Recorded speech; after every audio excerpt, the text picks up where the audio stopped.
So my name's Callie Wilson. I'm a wife, mom, and a professional in the world of both IDD as well as mental health.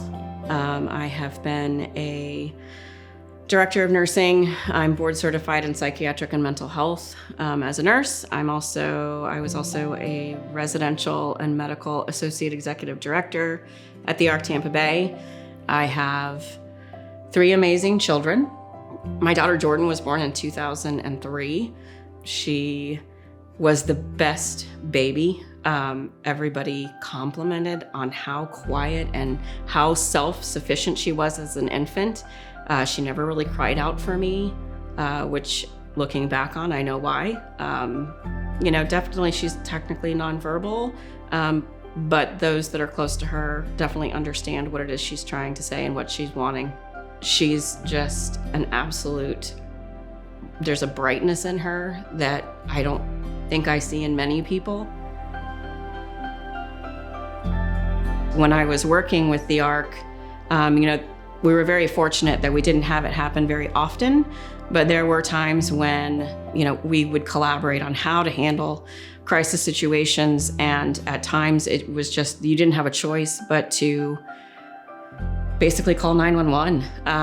And so at times, those individuals would end up in the mental health facility and be Baker acted, because there really just was no other option. So after I became an associate executive director there, I was very fortunate that I was taken and interviewed by a psychiatric and mental health crisis unit, and that was here in Trinity, Florida. So I was on the flip side of that Baker Act receiving aspect for people with intellectual and developmental disabilities. And while obviously it was not the majority of my patient load, we did get those individuals at times.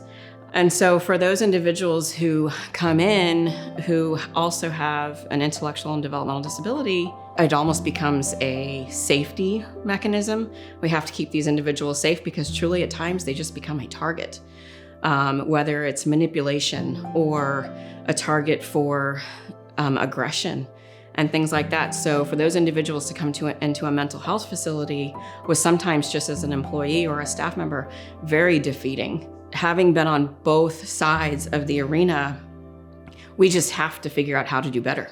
There is no other option, truly, because the individuals that have IDD, and I'm sorry I'm gonna get emotional, but they do not belong in a mental health facility.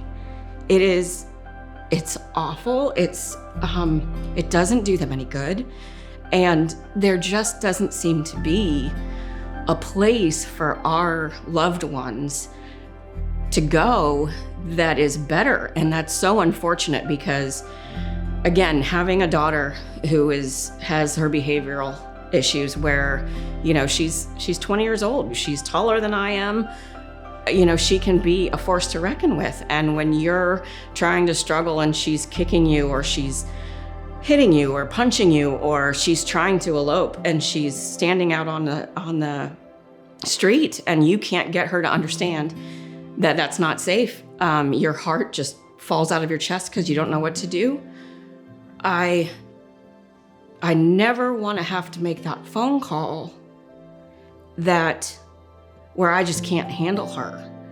And I'm very, very fortunate to be surrounded by amazing people, still people who work at the ARC and behavior analysts. And so I'm lucky that I have friends and family that I can call on that would come over. But to think of that day when I may not have a choice, to know that the only option is to potentially have her Baker acted, just is so defeating that I would do just about anything to avoid that, even if it meant potentially harm to myself, my other daughter,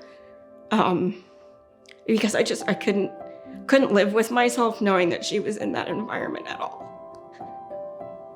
It's just not okay.